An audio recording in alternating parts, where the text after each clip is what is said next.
Good afternoon, doctors. On behalf of Dabur India Limited, I am Dr. Durga Prasad, Head of Marketing, Dabur Ayurveda. I welcome you all for this first national webinar on the wellness series, which we are starting today. Wellness series, I named it wellness because, as you all know, since our birth, since our life oscillates between wellness to illness. So there are many phases which we go through, sometimes wellness, sometimes illness. So while there are many therapies or many medicines by which we help the patients to come out of the illness and lead a better life, wellness is one thing which many times it misses from the patient. Wellness I mean to say, जैसे आप लोग जानते हैं daily life में आप किसी से पूछेंगे कैसे हो तो अच्छा हूं, good. How is your health? Good. How is your health? Bad. So there is a sort of good health and bad health which every consumer, every patient or every individual feels. There is some good health, there is some bad health. So what is that good health or bad health? It is actually the quality of life. While giving so many medicines, while giving various therapeutic management, we might be improving the quantity of life. Lifespan हम लोग बढ़ा रहे हैं, अच्छा life दे रहे हैं. But many times probably the quality of life which also impact. Quality of life impact होने में एक सिंगल मोस्ट फैक्टर जो होता है आज के टाइम में, पर्टिकुलरली आई एम रिपीटिंग, आज के टाइम में stress. Stress is one factor which is taking away the quality of our life very significantly. I am saying today's life because I remember in our childhood, in my childhood at least, there is not much stress. Personal life में भी नहीं था, professional life में भी नहीं था. School जा रहे, आ रहे, पढ़ रहे, but that was not much stress. But अभी क्या हो रहा है, द मोमेंट बच्चा पैदा हुआ घर पे, इसको कौन से स्कूल में एडमिशन करना है, नर्सरी में पेरेंट्स को स्ट्रेस होता है कि इसको ये ग्रेड मिलेगा कि नहीं मिलेगा, ये कौन सी कॉलेज में पढ़ेगा, क्या नाम देगा. तो there is various kinds of stress from childhood till the last moment. So there it is impacting the quality of our life. So there comes the wellness. So stress, जब when I tell stress, we can broadly classify into two types: the physiological stress and a pathological stress. Physiological stress, we can say it's a normal stress which is required for us, because the physiological stress gives us a driving force, it motivates us to go to the objective, to reach the objective, to reach the target, both in personal life and professional life. And as soon as the target is achieved, as soon as the objective is achieved, that physiological stress has to taper off. It has to come down and come back to normal. But if the stress persists for a longer time, if person has to live in the stress for a longer time, it might lead to pathological stress conditions. And pathological stress, as you all know, will lead to many other complications, psychologically also and body also, at the body level also. Stress induced alopecia, stress induced stress में बाल ज्यादा गिर जाता है, premature greying हो जाता है, stress induced ulcers, stress induced diabetes, stress induced hypertension, stress induced sleeplessness, many conditions which you might be feeling seeing many patients in your daily practice. तो ऐसे स्ट्रेस को कैसे मैनेज किया जाए, and how to lead a normal life, how can we help our patients to improve the quality of life coming out of that stress. आप simple example में बताऊंगा. आप किसी पेशेंट को बताइएगा आपको डायबिटीज है, इमीडिएटली स्ट्रेस बढ़ जाएगा और कोई करने की जरूरत नहीं. That because that is a stress. अरे मुझे डायबिटीज हो गया, अरे मुझे हाइपरटेंशन हो गया, कार्डियक पता नहीं क्या होगा. So this is the kind of life which we are living today. तो ऐसे स्ट्रेस को कैसे मैनेज किया जाए. So today there are, in addition to the conventional therapies, there are many complementary alternative therapies.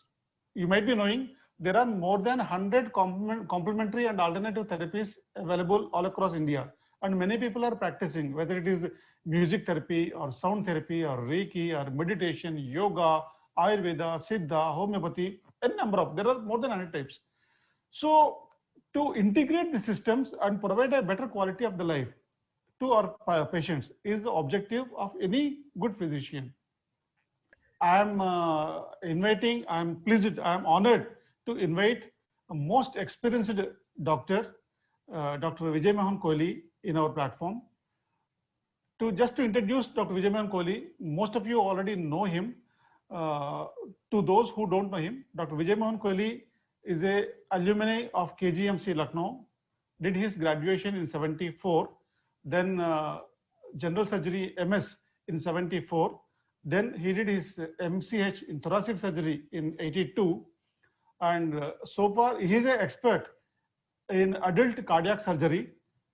So far he has done more than 10,000 cardiac surgeries, adult cardiac surgeries in India and abroad.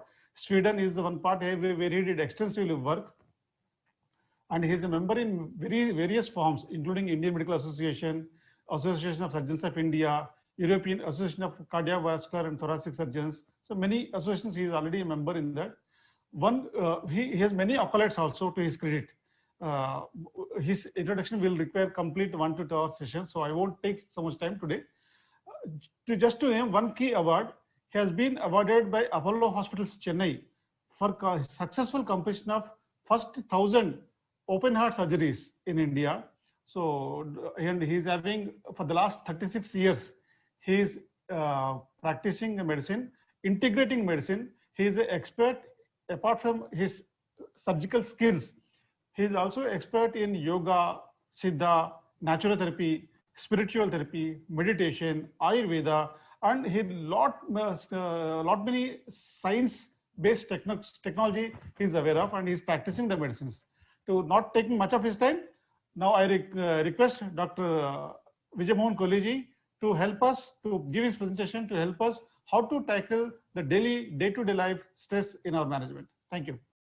Thank you very much, Dr. Durga Prasad sir, for your very nice introduction. As you already mentioned, that stress is multifactorial. So we go ahead with the management of stress. And since stress affects every part of our body, whether it is physical, astral or spiritual, therefore the only way to manage it correctly is to do it holistically, which means involving the mind, body and spirit. So as Dr. Durga Prasad already mentioned, that he labeled it as physiological and pathological stress, and which is the same as eustress and distress. Now basically we wonder why stress has been created. About this the bit of a problem we had just now, I was mentioning to you that we always wonder why stress has been created in the first place. Basically to spur us on to realize our true potential, and this is called eustress. Eustress is when we perceive a so-called problem as a challenge. This is very helpful to us. It helps us to progress. But on the other hand, whenever anything is perceived as a problem, it becomes harmful to us.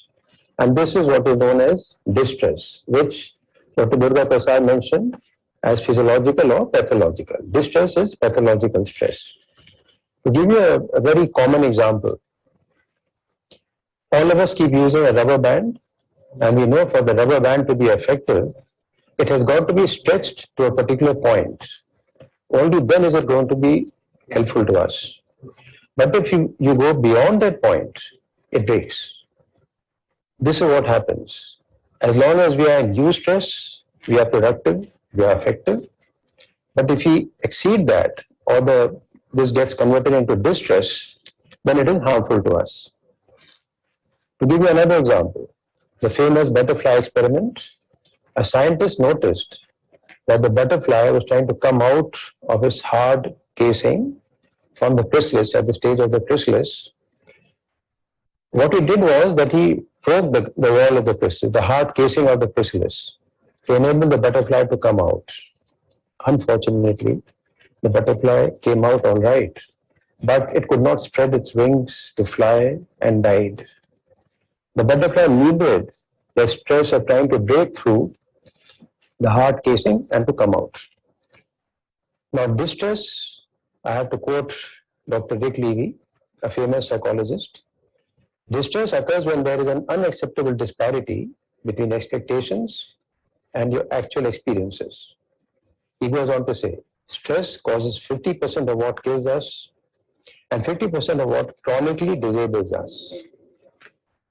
There's a very basic principle related to stress, and that is stress in the body is related to the flow of energy inside us. This is a very, very important concept. And also we need to understand the role of the mind. The mind produces thoughts.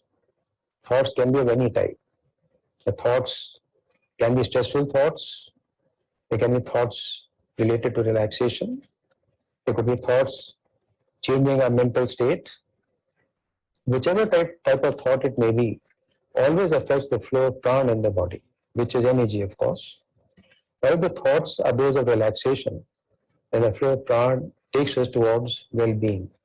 However, if they are stressful thoughts or altered states of mental consciousness, then the flow of prana gets altered, taking us towards disease. Another important concept, everything is a vibration comprising of sound and light. These vibrations can be dense or solidified vibrations. They could be subtle to very subtle to be almost imperceptible to us. Everything in this universe is an interplay of energy. Every molecule is imbued with the energy of the Supreme Being and needs to stay in tune with it. If not, then imbalances occur, leading to stress and disease. Now, yoga tells us about Shiva and Shakti, and Ayurveda talks of Purusha and Prakriti. These are basic states of consciousness and energy. Shiva is pure consciousness, while Shakti is divine power, energy, through which consciousness manifests. Consciousness and energy are part and parcel of the Supreme Being. Remember, they are not separate, but one, and pervade everything, everywhere in this universe. The disturbances at any level in the flow of energy leads to stress. The primordial energy has given a part of it to us, that is the Atma or the soul. Atma further gets modified, and let's say the energy of the Atma gets modified to Prana. Prana, as you know, are of two types, universal, known as Prakriti, and specific, known as Sharirik Prana. The specific Prana enter us through the Prana Shakti and pervade through the chakras and the nadis. And these are responsible for our physiological functions. To quote Dr. Richard Gerber in his famous book, Vibrational Medicine, when energetic disturbances occur at the etheric and higher frequency levels of structure, pathological changes eventually manifest at the physical and cellular level. We are also reminded of the famous equation, Dr. Albert Einstein's equation, E is equal to mc squared. Basically states that mass is energy and energy is mass. These are expressions of the same universal substance. That universal substance is a primal energy or vibration of which we are all composed. Energy and matter are therefore interconnected and interchangeable. Hence, changes in energy pattern anywhere in the universe affects everyone and everything. Mass can be gravity, heat, light, electricity, etc. Energy can neither be created nor destroyed, but transformed into another form of energy. This is a basic principle of energy as physics has taught us. But nature has also taught us something, and that is the basic principle of nature is movement, transformation, and structure. That means movement must take place towards transformation, followed by the formation of structure. This applies to everything in this world, in this universe. Energy therefore must flow from the brain to the spine, to the peripheral nerves, extremities, back to the spine and then back to the brain. Now normally this flow is positive. However, if it becomes negative, dampened, blocked, this leads to poor health. We see this every day. When you see a river flowing normally, everything is fine. But if the water stagnates anywhere, that leads to the growth of mosquitoes and disease. We see it everywhere. I'm also reminded of a very famous quote of Dr. Deepak Chopra, The universe, we are a hologram of the universe. As is the atom, so is the universe. As is the microcosm, so is the macrocosm. As is the human body, so is the cosmic body. As is the human mind, so is the cosmic mind. Therefore, everything in the universe is connected to everything. Human body and environment are made up of energy and information. Now, coming to the main causes of stress, they are multifactorial. We are very familiar with most of them, but some of them are not that well known. Like psychological factors, we are very well aware of. Nutritional deficiencies, overload of allergies, environmental pollutants. This particular part is assuming mammoth proportions these days. Physical exhaustion, we have always been aware of this. Extreme temperature variations, drug side effects. Oxidative stress is something we've been talking about of late very frequently, and I shall dwell on this a little later in the next few slides. Low level radiation, electromagnetic pollution. Another factor which has become very important these days. Geopathic stress, something which we have never even thought about. Geopathic stress is the stress we are subjected to through the movement of the planets, the movement of the earth, and this varies from place to place. And this is the basis of what in India we call Vastu. People build their houses based on Vastu, and in China they call it Feng Shui. Another reason is negative thought and energies, and finally infections. If you go back to yoga and Buddhism, they, according to them, are negative traits of attachment, that is rag, jealousy or dvesh. Absence of true knowledge leads to self-created problems, avidya, rag, dvesh, avidya. Asmita also, not to consider truth or to consider truth as untruth. And finally, to believe in and to practice untruths, that is abhinivesh. All of these also cause distress in our bodies. We must not forget the law of karma, which is the universal law related to action and reaction, and always plays a role in the factors causing distress. As you sow, so shall you reap. What goes around comes around.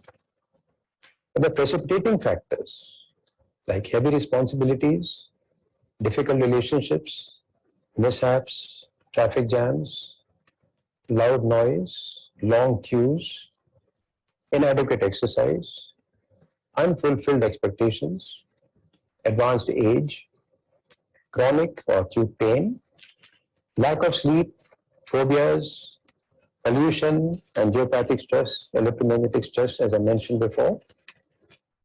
Now, who is responsible for causing this stress in our minds? The human mind itself. It is meant to be used by us, but unfortunately, it is using us. Our mind is our enemy number one. Because of incessant thinking, we keep on and on and on thinking. We are reminded of the drunk monkey. It is either making us think of the past or the future. It never keeps us in the present, and this sets us up for distress. Now, I would like to spend a little time on the human mind. As per psychologists, here I am quoting Dr. Rick Levy, our mind has 4 parts.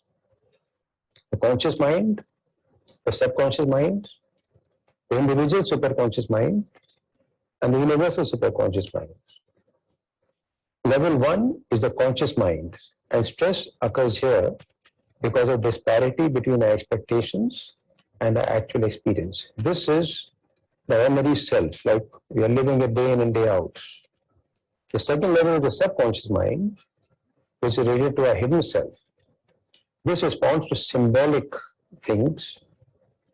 This is related, the stress related to this is historic stress, which has remained unresolved. For example, we may have had some problem in childhood, and that memory got embedded in us, or in some past birth, certain memories remain embedded, and whenever there's a trigger, the stress comes forward. The third is the individual superconscious mind, which is related to the soul or the Atma. And here the cause of stress is failure to pursue the story behind your story. What I mean by this is that all of us have a capability of doing something perhaps best in the world, but we don't realize it. And very often we are pushed into professions or vocations for which we are not cut out. If you were to pursue the cause we were cut out for, we would not be stressed.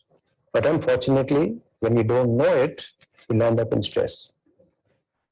And lastly, according to Dr. Levy, the universal superconscious mind is related to God, though there is something even beyond that, the actual creator mind beyond the actual mind. And here, the cause of stress is spiritual ignorance or alienation from God, which in Ayurveda has been called prajnaprad, the crime against wisdom. Now, what does stress do? It causes it is the interpretation of a psychological and physical threat. So whenever stress occurs, it induces us to go into the flight and fight response, which gets activated. I'm sure all of you are aware of this. And when this happens, adrenaline, noradrenaline, and cortisol are secreted. When that happens, the heart rate goes up, our breathing goes up, fats and glucose get released for more energy, blood flow gets diverted from non-essential body areas to muscles and brain, we perspire, and the immune system gets suppressed. However, when the threat is removed, acetylcholine is secreted, adrenaline, noradrenaline, and cortisol levels get lowered, and the body returns to normal.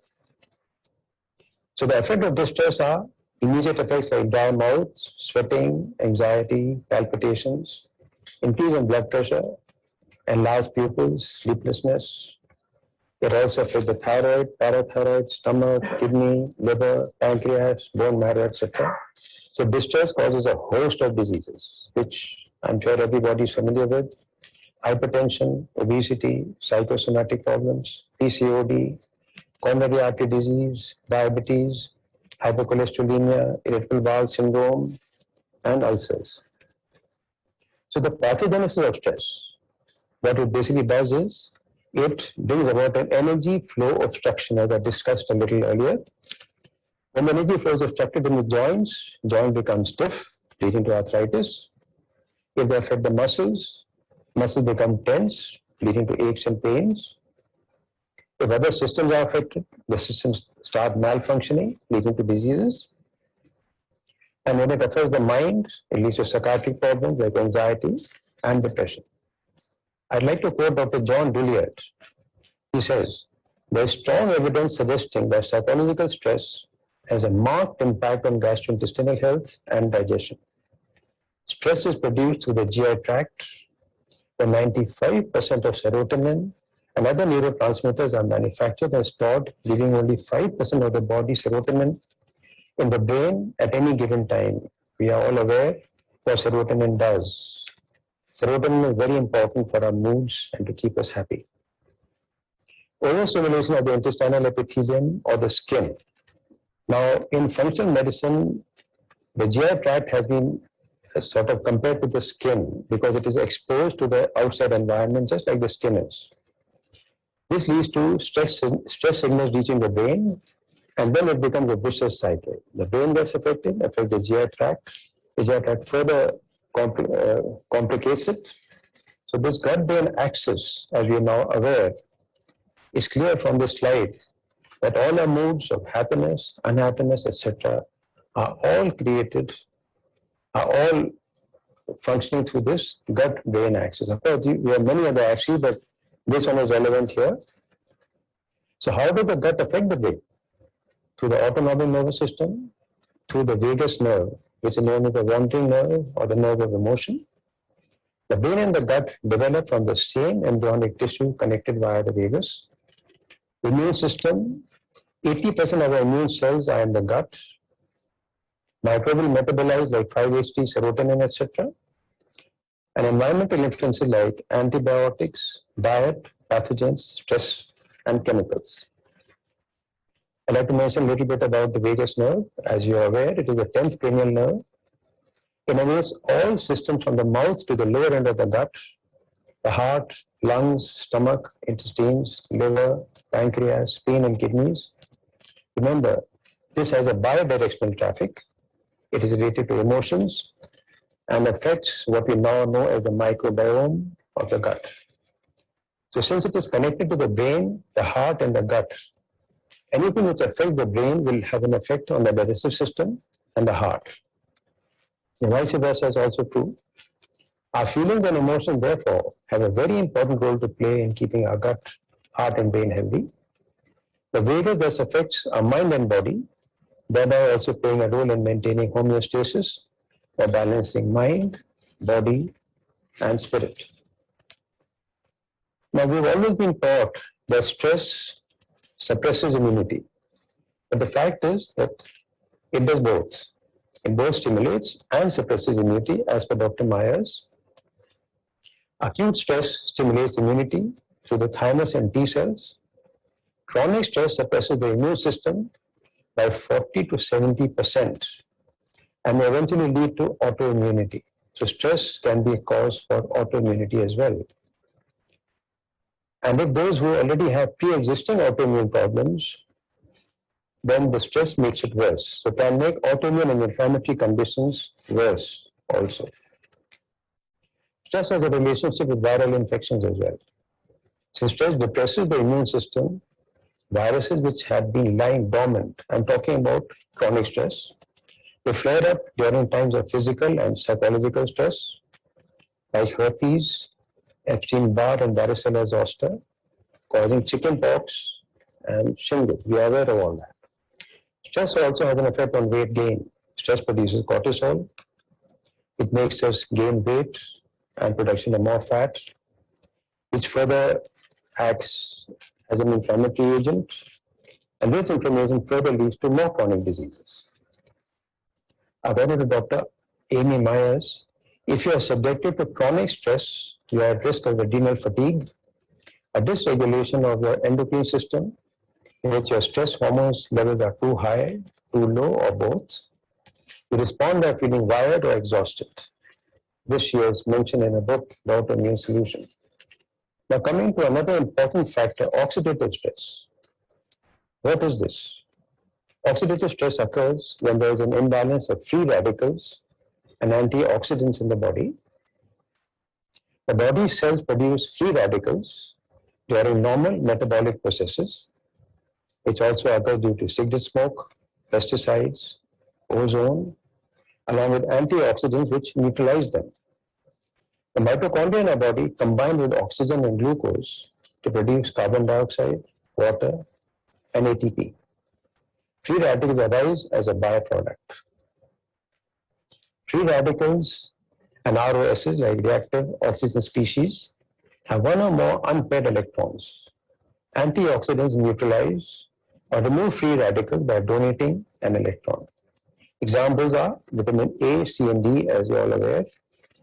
So mild oxidative stress may be beneficial, but in the long term, it damages the body's cells, proteins, and DNA, which contributes to aging and chronic inflammation, which in turn leads to production of more free radicals, more oxidative stress, and a vicious cycle ensues.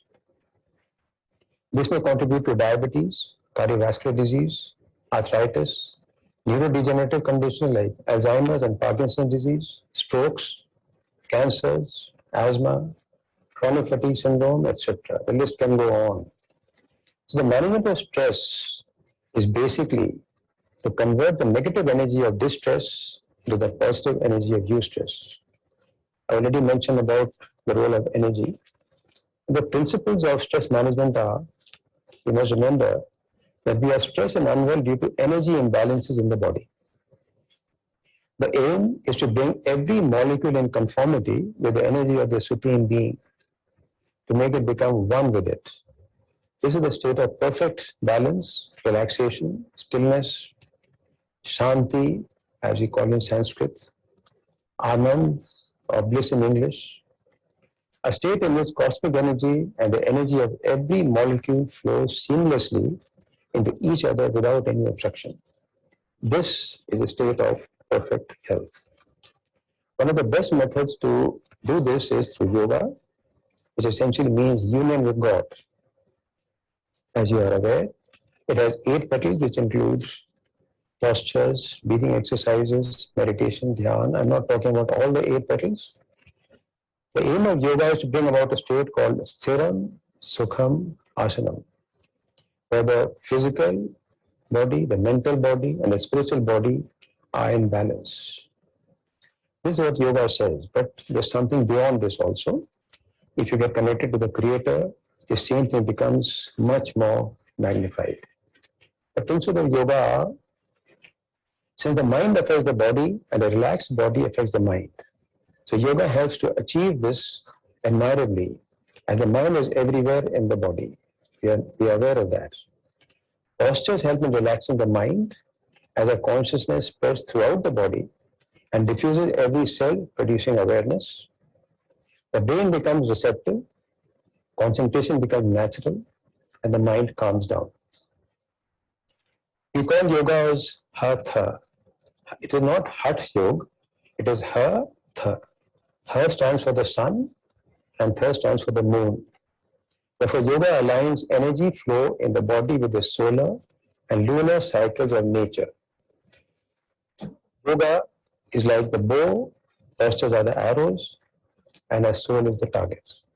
However, we can go one step further. In fact, to reach the ultimate divinity, we need to connect to the word, the Shabd, or the Om. Now, there's a very important correlation with breath and energy, which is all pranayams are based on. Yogis compare prana to a kite. Breath is a string influencing prana. Breathing needs to be blended with the universe's intent to allow our energy to dance and soar. But if controlled too much, it can crash. Or if it is lax, then the kite will not fly. Now, breath, energy, and mind, again, basic principles. Breath is gross and prana is subtle.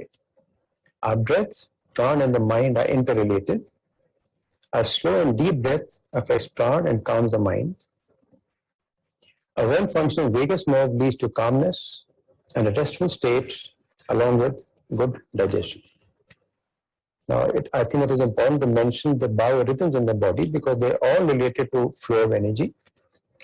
Now, when we breathe through the right nostril, we normally think, even though we have 2 nostrils, that we breathe through them at the same time, but this is not so.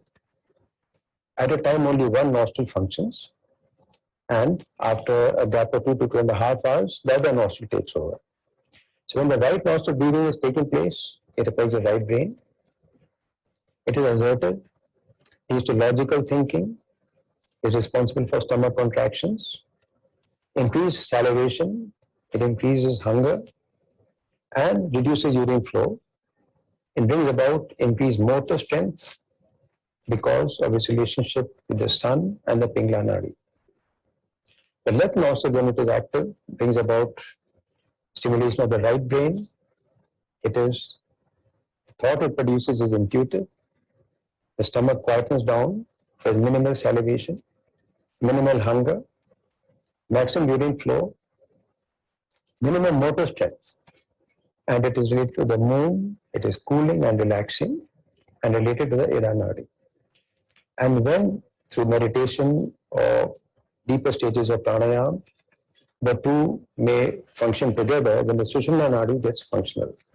So pranayama leads to a slow deep breath, relaxes the nervous system, calms the mind, which leads to connection with the divine, compassion, intuition, creativity, and healing.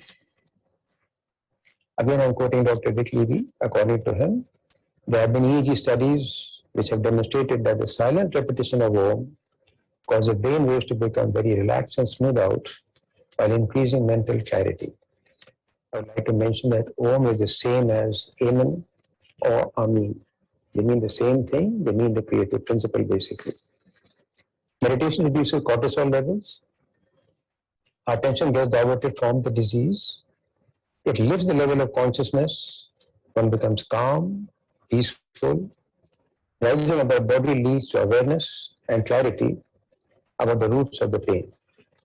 It produces peace, happiness, love, compassion, kindness. Releases happy hormones. All of these are conducive to a relaxed state of mind and freedom from disease. And one spreads the same peace and tranquility to others. So when you are peaceful inside yourself, you're transmitting the same to others. Meditation helps to develop a sense of harmony with nature and other beings due to widening of one's own consciousness, which flows into others. So it provides tremendous amount of energy as well, along with relaxation. To quote Mr. Rajendra Singh, 1 hour of meditation can give as much relaxation as 4 hours of sleep. It produces awareness and our questions get answered. A very good method, perhaps I should say the best method for relaxation is through Yoga Nidra, which is based on the principle of progressive relaxation. One lies down comfortably, preferably lying down rather than sitting. One needs to close one's eyes, take long, slow and deep breaths. See every part of your body with your mind's eye, moving from your toes up to your head, progressively relaxing every part of your body. From experience, I found it to be one of the best methods for relaxing, and I suggest all of us to do that. The other methods are Om or Amen chanting. First the 3 letters separately, then the word. That is why when yogis chant, the first part is very loud, second they prolong, and the third part is silent. Guided imagery is also a good method of relaxing. While breathing deeply, imagine being in a place of exquisite beauty, either a fantasy location or a place we have been to earlier, and of course, vagus nerve stimulation. Vagal nerve stimulation is a very important method of relaxing. There are many methods by which it can be achieved. One, of course, is yoga, pranayama, diaphragmatic breathing. There's something known as face yoga, which is based on tapping different parts of the face when the acupressure point gets stimulated. Humming is another good method of stimulating the vagus nerve. Om or mantra chanting, splashing cold water on your face, gargling, doing qigong or tai chi, other relaxation techniques, meditation, mind. One of the good methods, as I mentioned, is face yoga. And one of these I described in yoga is called Kapol Vikasa Kriya, along with asana, which increase the blood supply to the face, like Padhastasana, Yoga Mudra, Sarvangasana, tapping different parts of the body, face massage, splashing cold water on the face. You can keep the vagus nerve healthy through Surya Namaskar.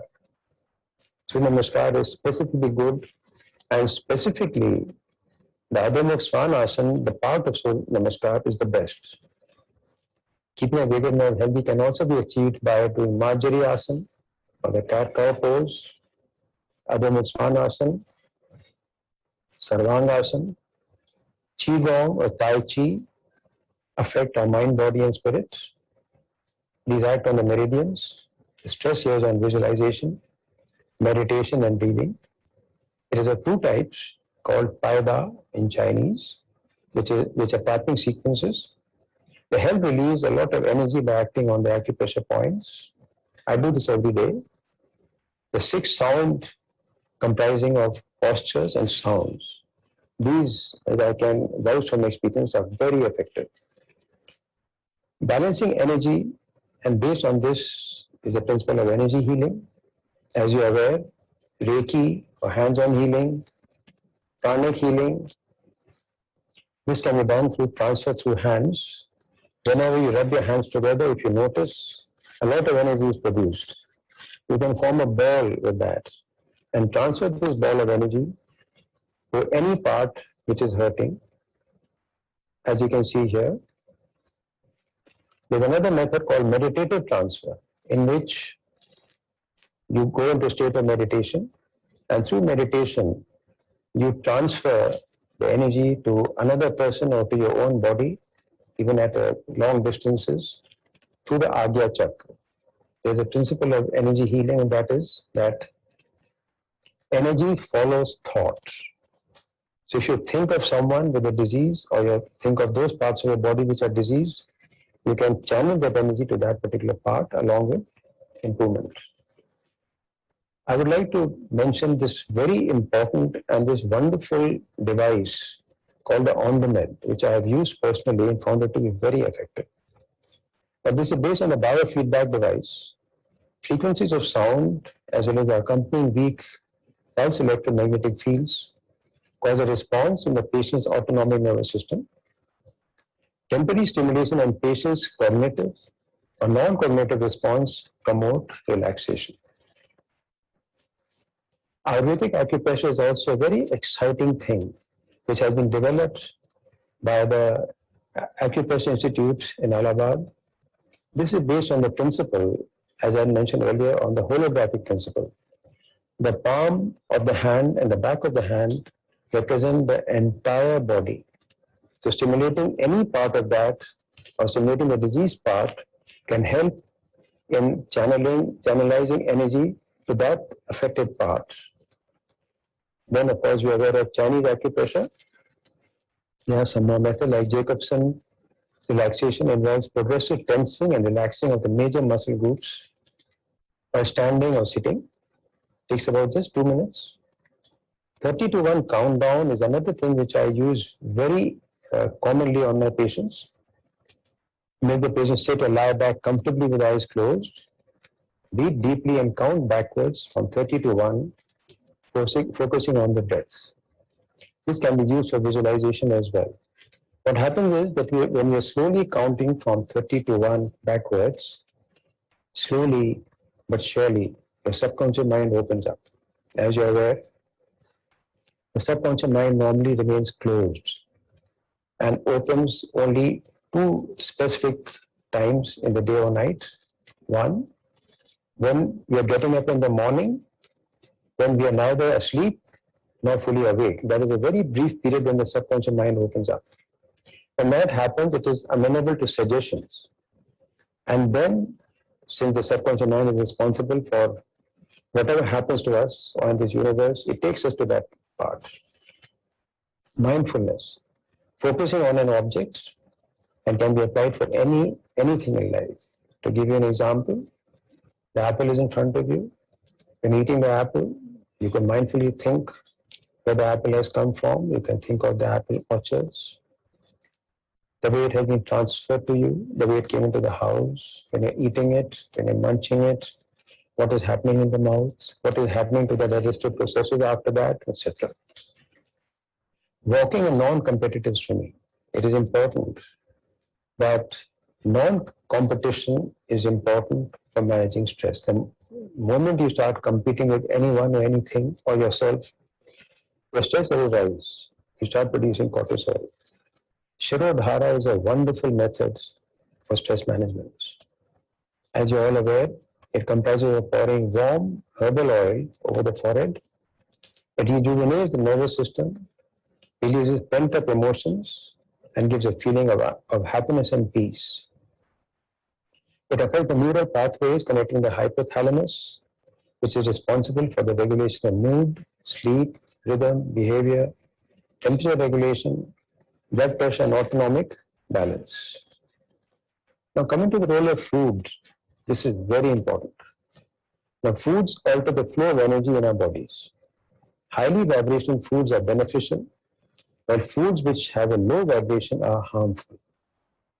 We need to remember that foods include our thoughts, whatever we hear, feel, see, or taste.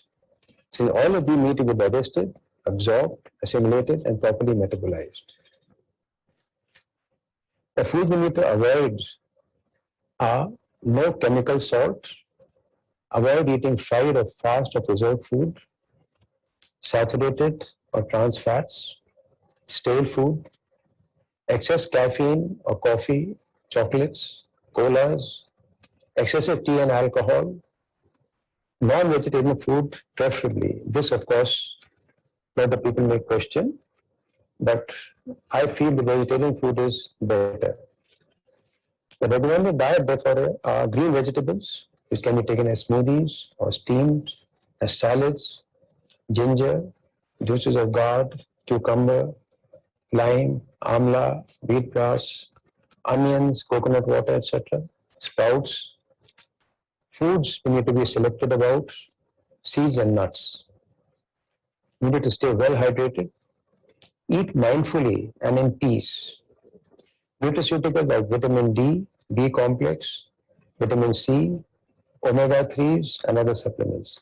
Omega-3s are assuming tremendous importance at this point of time because, unfortunately, the food we are eating, most of it has more of omega-6. So the ratio between omega-3 and 6 is getting drastically altered.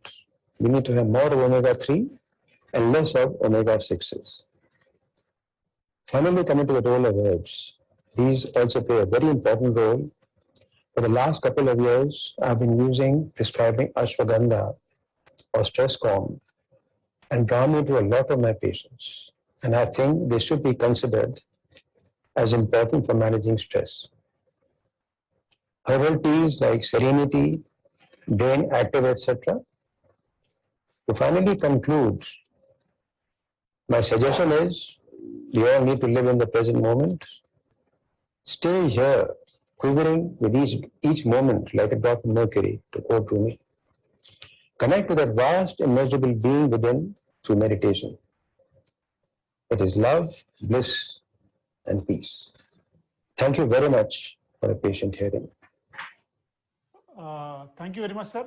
Thank you very much for such a nice explanation on the stress management using yoga, meditation, and the herbal and the food and the diet, everything. So we have covered the complete, the holistic management part in the stress management. Thank you very much for that. Now I request my another colleague, Dr. Sasi Bhushan from Dabur R&D, wherein he will explain the scientific rationale of various Ayurvedic products which Dabur has in to help stress management, and we have done some very good clinical trials and scientific investigations also. So I request Dr. Sasi Bhushan to give his presentation on Ayurvedic medicines which are useful in the stress management. Over to Dr. Sasi Bhushan. Good afternoon all. Welcome to this session on stress and its management. In this section, we will discuss about stress and its management through natural approaches apart from the lifestyle modifications. Why stress? Because there are concerns about stress, mood and mental health continue to grow. For the first time in over a decade, anxiety and stress prevention rose to the top of the America's leading health concerns, according to the April 2019 findings and a report of Wellness Report. In April 2020, pharmacy organization experts revealed that and highlighted that the number of antidepressants, anti-anxiety and anti-insomnia medications prescriptions increased by 21% from February to March this year. In April 2020 report revealed that new prescription for anti-anxiety medications increased nearly by 28%. So what happens is the outlook of this for the other more long-term natural approaches is promising in this case, because these type of disease like stress, anxiety, insomnia require long-term duration of prescribing medicine. In June 2021, in the print magazine also, it has reported that death, loss of job and anxiety has increased 21% in this year.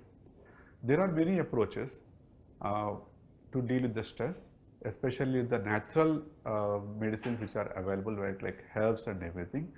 And there are many herbs which can be part of your life apart from lifestyle modifications in dealing with the stress. And these have been explained in many of the traditional medicines also.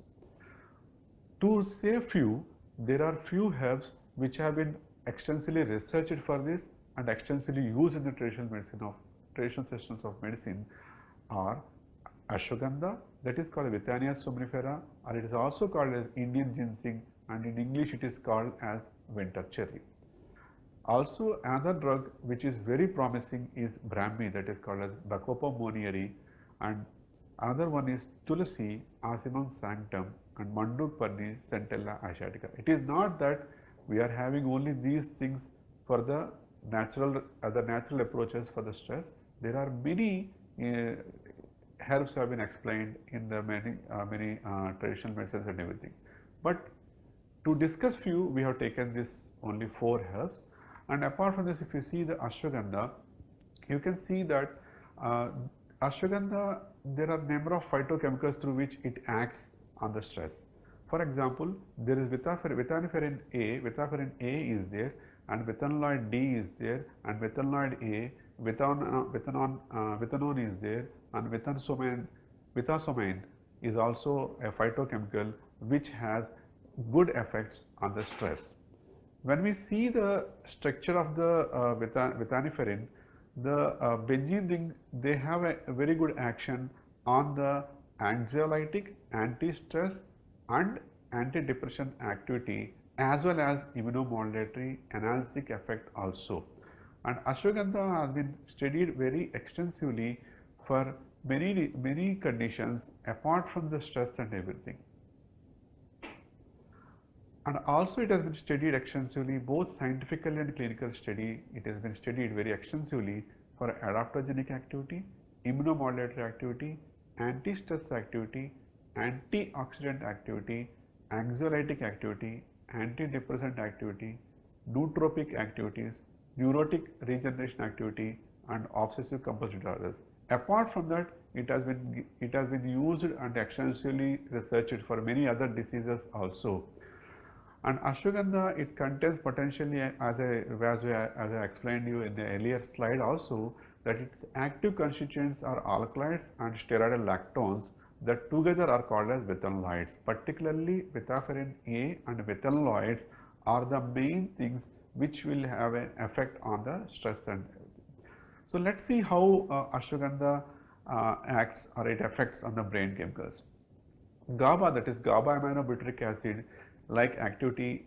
Ashwagandha is having a GABA, that is GABA aminobutyric acid like activity on the anxiolytic effect, and ashwagandha inhibits cholinesterase and thereby retaining acetylcholine for longer time. Induction of axon and dendrite outgrowth, thereby resulting in neurotic regeneration and synaptic reconstruction.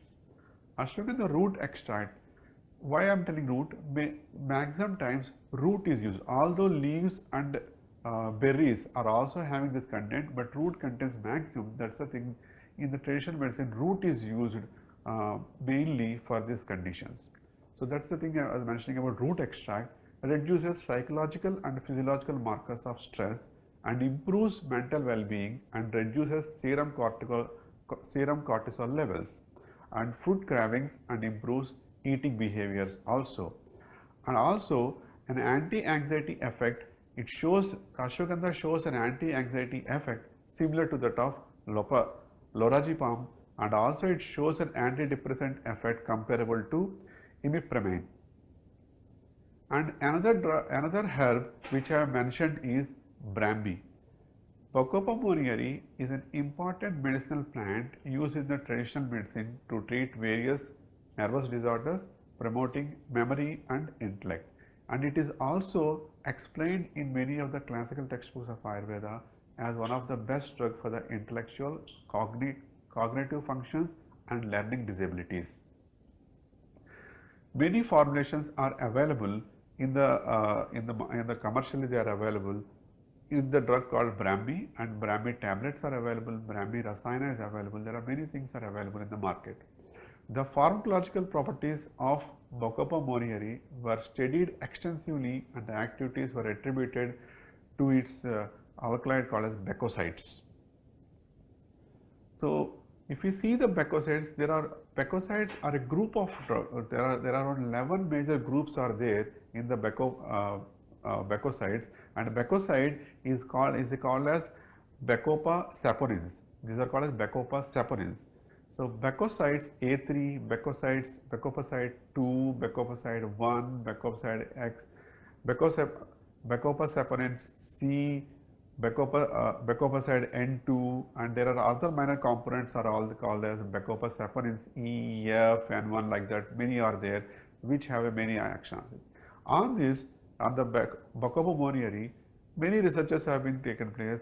Even the CSIR has done a lot of research on this to do it, to show that it improves the cognition as well as the learning abilities.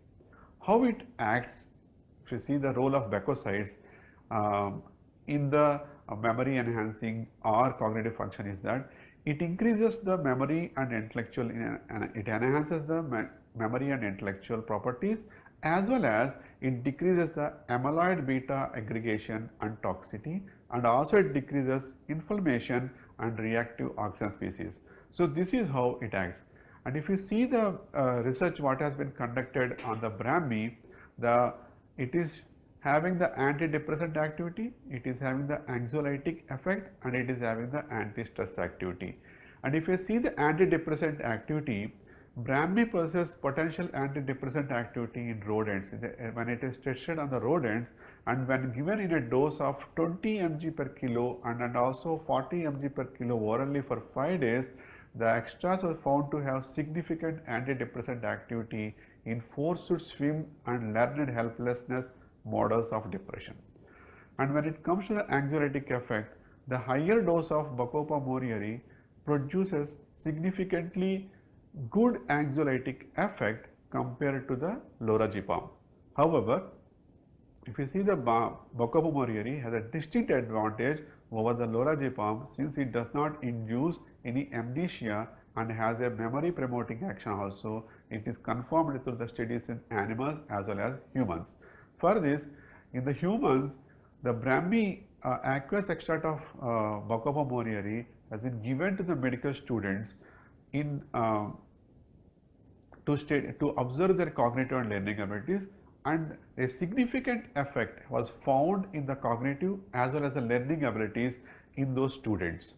In the similar way, when it has been studied for the anti-stress activity, standard extract of Bacopa monnieri possesses, one is the adaptogenic activity.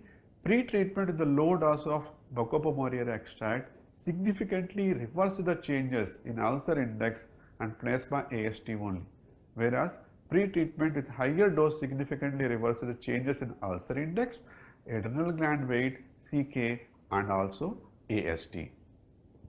And the next drug which I was mentioning is Tulsi. Tulsi, you all know, it's a holy basil, and everybody's house now you find Tulsi plant. So Tulsi plant is called as, in the Latin name of Tulsi is Ocimum sanctum, and it has been used in Ayurveda for thousands of years for the various diverse healing properties. Tulsi is also called as Queen of Herbs, and it can be incomparable one in India, and its legendary incomparable one of India is one of the holiest and most sacred plant in it is considered as the most sacred plant. It contains eugenol, that is 1-hydroxy, 2-methoxy, 4-allyl benzene eugenol, and also called as eugenic acid or ursolic acid, and carvacrol and linalool and limetrol, caryophyllene, methyl carvacrol. These are all the main phytochemicals which you find in Tulsi, that is Ocimum sanctum. And also, if you see, the seed has a volatile oil and it has a fatty acids and cytosterols.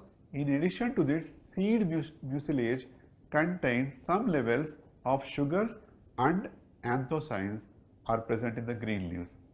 The sugars are composed of xylose and polysaccharides. And if I discuss about the research, the IC50 is 0.46 microliters per ml. When we are done an antioxidant effect of that Ocimum sanctum, antioxidant capacity of the essential oils obtained by steam hydrolyzation from Ocimum sanctum was evaluated using a high performance liquid chromatography. So in another study, the aqueous extract of Ocimum sanctum significantly increased the activity of antioxidant enzymes such as superoxide dismutase and catalase level in extract treated group compared to the control. Also, aqueous extract of Ocimum sanctum inhibited the Cholesterolemia induced erythrocyte lipid peroxidation activity in a dose-dependent manner in male albino rats. Oral feeding also provides significant liver and aortic tissue protection from hypercholesterolemia-induced peroxidase damage. And if you see the effect on the central nervous system, there are many studies conducted by Jaggi et al. In 2013 and Maiti et al. In 2000, Joshi and Parle in 2006 and Nosalova in 1998. When we come to the stress and stress related conditions, as a Dabur we have some products like ashwagandha tablets are there, Stress Calm, this is our premium product where we use the best quality of ashwagandha and ashwagandha the legia, tulsi tablets and tulsi drops. So let's see what are the studies what we conducted on our product called Stress Calm. To give you a brief, we have done some acute oral toxicity in mice and acute oral toxicity in rats, and also a blood-brain barrier permeability has been studied for it, because to have an anxiolytic effect or anti-stress activity, that thus should cross the blood-brain barrier and it show action in the brain. That's the reason we have studied for the blood-brain barrier whether it is crossing the blood-brain barrier or not, and also we have done a study called on cytochrome 450 to know whether there is any drug interaction or not. Apart from that, we have done some clinical studies, two clinical studies. One is on the chronic anxiety level, and which we will be discussing in the later slides. Those clinical studies. When I tell about the acute oral toxicity in mice and rats, it has been done for 14 days. The LD50 was found to be greater than the 5000 mg per kg body weight, and 3 dose levels were given to elicit the range of response to the treatment. Then the test substance did not cause any sign of intoxication, and all animals survived throughout the study period.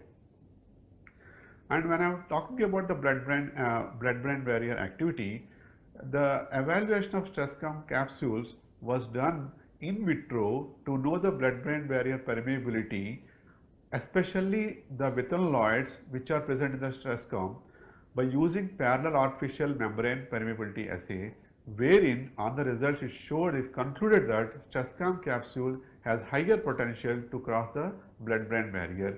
And next, coming to the clinical studies of Stress Calm on chronic fatigue syndrome, this has been studied in LNJP hospital, where a clinical trial on Stress Calm is done on chronic fatigue syndrome, in which it has been subjects were given 2 capsules per day up to 8 to 12 weeks, and subjects were followed up at 4-week interval. And fatigue level including myalgia, headache and weakness were assessed in this particular study. The number of subjects included in the study were 86, wherein 2 groups were there in this. One is the placebo group, another is the active group where Stress Calm was given. So 39 subjects were recruited in the placebo group, whereas 47 were recruited in the Stress Calm. The site was LNJP Hospital, Delhi, and for this study prior EC approval was taken, and it has been conducted under the ICH GCP guidelines. In the inclusion criteria, we have taken both male and female suffering from chronic fatigue syndrome and willing to sign the informed consent. And in the exclusion, we have excluded autoimmune disorders, localized infections, malignancy, any bacterial diseases, parasitic diseases, viral infections, psychiatric chronic diseases, where the patients are diabetic people, diabetes mellitus, suffering from diabetes mellitus, thyroid, and inflammatory chronic diseases such as sarcoidosis, chronic hepatitis, multiple sclerosis. These are all excluded. And when we have seen it, that in the when we have seen the percentage responders in the symptoms of chronic fatigue syndrome after 8 weeks, when compared to the placebo group, the percentage responders were high in the Stress Calm. And the results in that particular in this study there is a difference in the fatigue level was statistically significant in two batches, that is A and B, that is A group and B group, where a placebo was given and the Stresscom was given. The Stresscom batch was significantly, the 42 out of 46 experienced reduction in the fatigue level in the Stresscom group on a score of 0 to 3, that is mean initial fatigue level was 2.4 and 2.5 in batch of A and B, that is in the placebo and in the Stresscom group. A is the placebo group and B is the Stresscom group, where you can see the score was reduced to the 2.1 in the A group, and whereas it was reduced to the 1.7 in the Stresscom group. Headache was relieved in the 100% subjects, myalgia was relieved in 20 out of 21 subjects, and weakness was relieved in 30 out of 32 subjects. And another study was done on generalized anxiety disorder, GAD. In this also, 2 capsules per day were given up to 12 weeks and endpoints were accessed at 6th and 12th week. The endpoints were measured on a scale called Hamilton Rating Scale. Total 155 subjects recruited in this study, where 60 were recruited in the Stresscom, 53 in the placebo and 42 in the C relaxation methods. So this was conducted in Wardha, that is MGIMS Hospital, Wardha. For this also prior EC approval was taken and study was conducted as per the existing ICH GCP guidelines following protocol and informed consent. In this, the inclusion criteria where the patients were from both sex and age of 18 to 45 included, and the patients who are fulfilling the diagnostic criteria of DSM-4 of American Psychiatric Association, which was then laid down for the GAD, that is generalized anxiety disorder, was considered here. And excessive anxiety and worry are also included, and difficult to control their worry and anxiety were included in the study, and difficulty in concentrating, irritability, muscle tension, sleep disturbances, restlessness and being easily fatigued were also included in the study.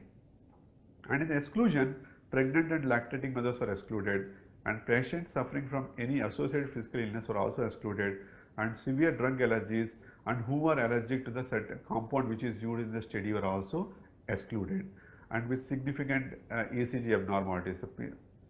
And in the mean Hamilton score, when ashwagandha is used, there was a significant reduction in the anxiety symptoms when compared to the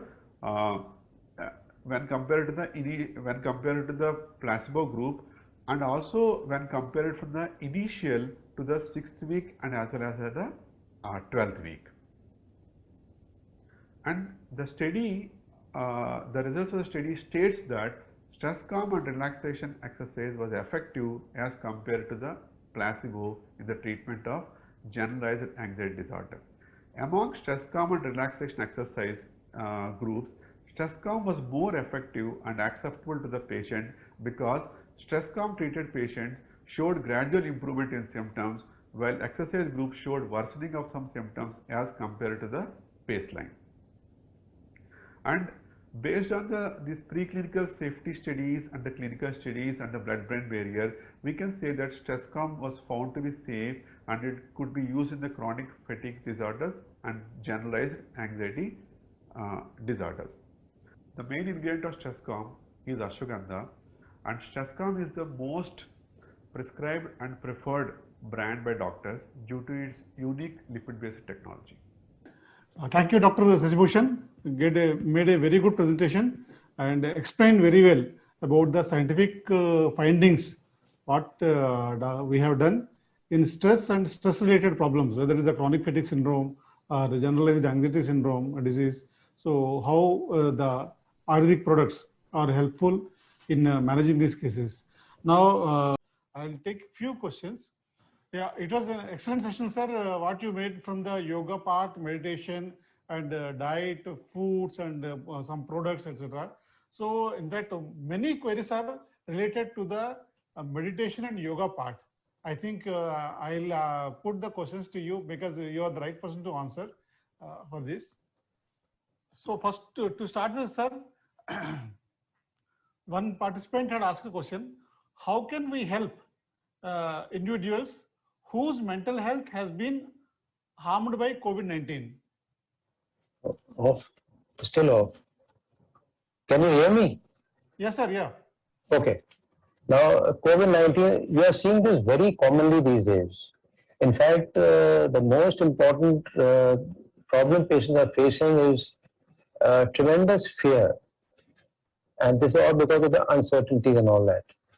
And what I've been advising patients is that I recommend them to take, of course, as I mentioned, I've been advising ashwagandha to all of them. But in addition to that, what I'm telling them is to resort to pranayam, 2 or 3 very specific types of pranayams. For example, Bhramari pranayam, diaphragmatic breathing, Anulom Vilom pranayam specifically, because all these 3 are very relaxing to the body. And also to meditate. Now, meditation is something which there are hundreds of methods of meditation. Now, as of now, what I've been teaching them is chakra meditation. As you know that we have some 7 chakras in our body, and the chakras are located such that they control different parts of the body. Now, as far as the mind is concerned, the chakra related to that is the Agya chakra basically, which is in the center of the forehead. So any meditation or chakra meditation focusing on that is going to help the person mentally. In addition, as I also mentioned, feelings have a very important role. And our feelings are predominantly controlled by the Anahat or the heart chakra. So, and thirdly, because they have a lot of security concerns, our sense of security is regulated by the Mooladhara chakra, that is the root chakra. So, if they can meditate on all the 7 chakras, it is ideal, but they should at least meditate on the Mooladhara chakra, the Anahat chakra, and the Agya chakra. And the method is quite simple. What I tell them is that each of these chakras have a special mantra. So I request them to sit straight with the eyes closed and to visualize that particular chakra. To take an example of the Agya chakra. Agya chakra has 2 petals and it has dark blue color. So I tell them to focus on the 2 petals and the dark blue color. And then to take in a deep breath. When they're taking a deep breath, then they're focusing on these 2 parts of the chakra. And while exhaling, I tell them to chant on the mantra Sham, because Sham is the mantra for the Agya chakra. And this should mean that the first part should be very loud of Sham, the second part should be as prolonged as possible, and the third should be mental. So if they do this regularly, at least 5 times at a time, it is going to help. Similarly, for the Anahat chakra, the mantra is Yam, and the color is green, and the number of petals are 12. All these 12 petals indicate the 12 positive feelings. So the same method is applied for this also, and to meditate on the Mooladhara chakra, that has 4 petals, it is red in color, and the mantra is Lam. So if they do this, it helps them. Secondly, I encourage them to do Yog Nidra regularly. That is helpful. Then of course I counsel them a lot. I try to explain to them that this is transitory, it will go away, everything being part of reality comes and goes, nothing is permanent. And then of course, if they want to go into some other higher types of meditations, I try to teach them also, because I feel the ideal type of meditation is the one taught by a realized guru. If they are in affinity with one, then they can take care of that. So I advise them to do pranayams, meditation, and to exercise also. Exercising can be, depending on the state of the COVID, if they can walk, they should do that, or they can do some mild or light exercises. Thank you, sir. Thank you very much for guiding the patients, particularly because as everyone experienced during the pandemic for the last 1.5 years, so it has created a lot of panic, and people have really suffered a lot with the mental condition. As Dr. Sasbhushan also told, there are many articles who have gone to the depression because of various factors. So the kind of pranayama, the meditation exercise you are mentioning will be very useful for the patients. Sir, there is one more query which is very interesting because, hello, there is one more very interesting query, sir. Like in fever, we know the temperature increases. Like in pain, there is a pain. But are there any kind of warning flag that individuals know how much are they having stress? To know that they're having stress. Yeah. Okay. Now there are some physical signs, and of course there are some symptoms. The symptoms are the inability to sleep, which is a very common symptom these days. Lot of anxiety. Some people have a lot of tremors. Anxiety is very, very common. Tremors, some of them lose their appetite. And as far as the physical part is concerned, which we are seeing very commonly, is an increase in pulse rate. Many people who used to have a normal pulse rate have now getting tachycardia. Some are even getting bradycardia for that matter. A lot of people are having a high blood pressure, all related to this, because as per a few studies, increased rate of the pulse in COVID is occurring because of two factors. One is stress, and the other factor is the environment of the heart. So COVID has affected the heart also, which is leading to that. So inability to sleep, anxiety, not being able to eat properly, and of course a high pulse rate is what makes us suspect that the person is having stress. Thank you, sir. Because this is one condition actually, as I believe, many people do suffer from stress, but we don't realize that they are under stress. Like pre-diabetes, they have diabetes, but they don't know unless they go to the diagnosis. They don't know that they have the diabetes. Same is the condition of stress.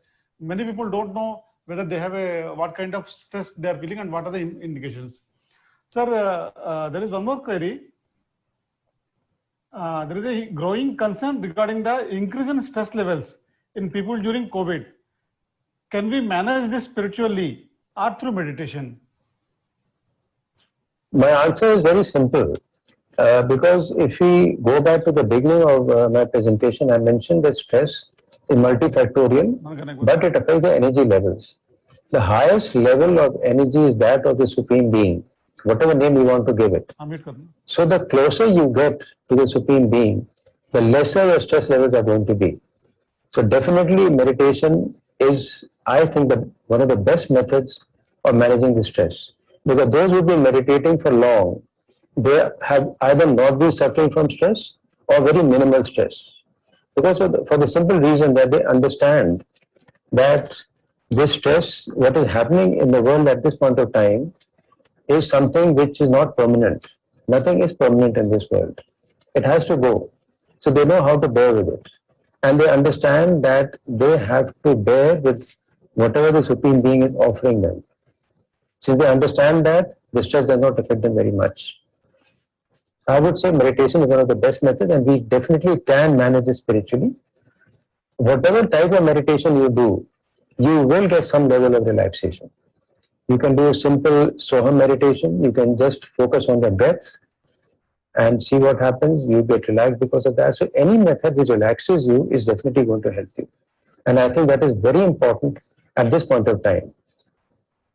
That would be my take. Yeah, thank you, sir. Very nicely explained. Sir, just one last query. How do introverts relieve stress? It goes back to the same thing. What introverts are unfortunately doing is that they are not voicing their things out. Now, one of the methods of relieving stress is voicing your thoughts or journaling or writing down whatever is troubling you. Introverts don't do that. If they don't do that, obviously they are more likely to suffer from stress. But to get out of it, the methods are still the same. If they can, they should exercise, yoga, walking, resistant exercises, and of course, if they do proper pranayama and meditation, that will definitely going to help them. You have to remember that the subconscious mind plays a very important role, as I mentioned in the slides. So they can sit and visualize. Visualization is a very specific technique which is now gaining a lot of ground these days. In that technique, what one does is that when you are sitting, you sit quietly with your eyes closed, sit straight, keep the spine straight. And as you count from 30 to 1, first you form an image in your mind of your present state that you are stressed and as an introvert. You project that image in the front like on a screen. And then you form another image in your mind, which is what you want to be, what the end result you want it to be. And you project that image 15 degrees to your left on the screen. And keep breathing deeply. Slowly and surely, these things work. So I advise this also to a lot of people. I'm sure introverts can try that and it will help them. Yeah, thank you, sir. Thank you very much. Thank you very much for the explanation, sir. I think there are many queries particular to yoga and meditation only. Few queries on the StressCom also, but StressCom will handle because the time is now going short. We can now conclude because we have answered most of the queries, and time is going. Can StressCom be taken for a longer time? Yes, of course, StressCom can be taken. There are a lot many clinical trials we have done where StressCom can be taken on the longer time. There is a query: how common is stress? Can it be controlled permanently?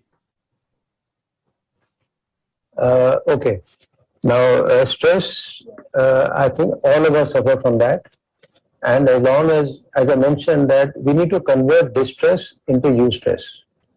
So eustress can be permanent. Distress should be temporary. So if you apply the effective methods, if all of them we can apply, basically if you can meditate well, everything falls in place. So your distress gets converted into eustress. Of course, and ultimately a stage may come when you are very highly evolved spiritually. Then you sort of merge with the Supreme Being. At that stage, there is no stress whatsoever, at least in those phases. So that could be called an extreme level of eustress, where whatever you think, whatever you say, whatever you do is productive. So distress, it depends on you. You can make it permanent, or you can go back to a state of eustress. It totally depends what exactly you want to do. If you want to live in this world with distress, then nobody can help you then. But if you can change your mind, you work towards becoming eustressed and apply the method as we have already discussed. Thank you, sir. Thank you very much. I think now we can conclude the session. It's now almost 1.5 hours since we begin. We have answered almost most of the queries related to this. Thank you very much, sir, for sparing your valuable time on this weekend. And I thank all the participants to have spent their valuable time on this Saturday in the afternoon time. Let me inform you, this kind of wellness webinars, we will do once in a month, maybe every third Saturday from 12 to 1, we will do maybe 1.5 hours. We will inform you in advance to block your calendar and to prepare with your questions. Because wellness is, as I mentioned in the beginning, wellness is one thing which we all must do take care. So we conclude the session now. Thank you very much for sparing your valuable time. Let's meet next month with one more session. Thank you. Thank you, Kohli sir. Thank you. Thank you. Thank you. Thank you.